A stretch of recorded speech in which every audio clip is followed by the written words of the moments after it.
And if you want a better America for our athletes, you've got to stop now because on the pace that is going, it's going to hell. We're going to have nothing but a bunch of foreigners running around in our American sports. Let me correct myself. It's happening. It's happening. It's not going to happen. It's happening. 25,000 foreigners right now to the tune of over $1 billion in scholarships a year are getting stolen from your children, from your nephews, from your nieces, from your grandchildren. Okay, and this is so serious that you need to address it. And look, I would tell you most importantly, we all need to, St. James says it real clear: faith without works is dead. We need to work at this now. We need to say, hey, there's some issues. I'm not going to send any money to the University of California or to LSU or to Boston College and everybody in between, Penn State, across the whole Midwest.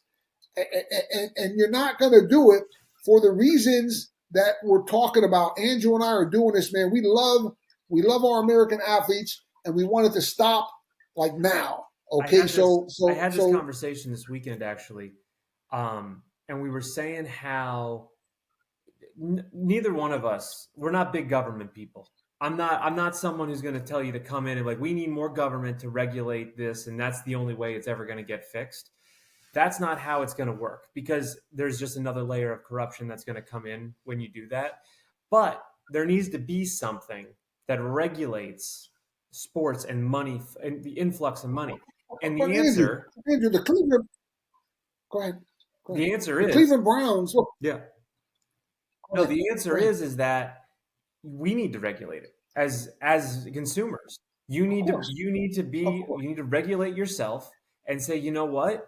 I don't agree with this. This is listen, I love football. I love sports. I love I love what they are at their core, but right now they are not what they are at their core.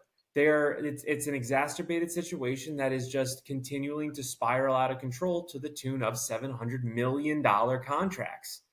And I would that's it.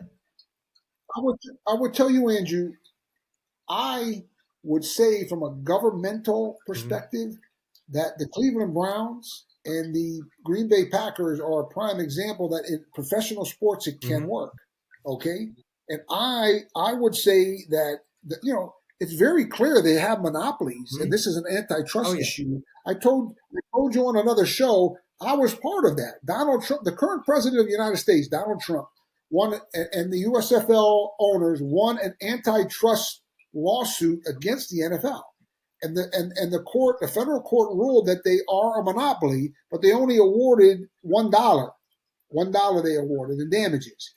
But that case law is still on the record. So from my perspective, every single state and city, bigger city, 100,000 plus, should go in and petition the court to have an NFL franchise, a Major League Baseball franchise, go right down the list, established. And here's the thing, it wouldn't hurt the owners. It would only help them because they're so busy trying to get viewership. They're hiring they're hiring some Spanish cat to sing at the Super Bowl to draw Spanish people to watch football. Well, Spanish people watch soccer. They're soccer people. But anyway, and the sport is an American-based sport. So to have an American singer at the Super Bowl would be awesome. And I'm going to join Charlie Kirk's group, and I'm going to watch their concert, their Christian concert. And I encourage all of you to do it because that's how you tell the NFL and the like they're wrong. You understand? But here, we're getting back to government intervention, Andrew. And look, you don't hear this stuff anywhere but on this show. And I hope and pray you're telling your friends and your family and your congressmen and your senators and your governors to watch this show because I'm going to give them ideas that in which they can help your children, your grandchildren, your nephews, your nieces, your brothers, your sisters, because what's happening to the American athletes right now is, man, it's gone mad. It's gone wild. So if the NFL and all of the other professional franchises refuse to expand, I would petition every state and every city to petition and go to court that they want to have a franchise. Now, here's the thing: they're so dumb. These franchise owners are, they're born. When you're born with money, like when you're born with money, it's hard to be smart because you're so spoiled. They don't feel the pains that we all feel from growing up struggling and growing up through those hardships, but they don't have the stamina or the hearts or the love or the joy or the peace that we have because we didn't get born with a silver spoon in our mouth. But when you're talking to these silver spoon fed, pencil necked geeks who never wore a jockstrap, they don't understand this would help them. They're so busy trying to get Spanish singers and get Japanese athletes and do all this stuff to bring attention and get viewership.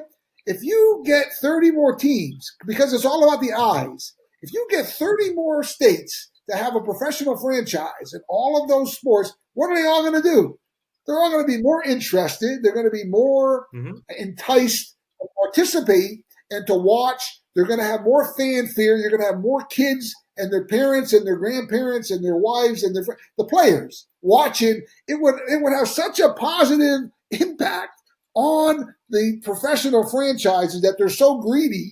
They're so greedy, these guys. They can't see past their nose, Andrew. They can't see past their nose. So if they would expand and give all these young men and even the young women, I see soccer's going. They should have a team like we talked about, a professional women's soccer team, a professional NBA team in every city. Okay, because it's all good for the kids.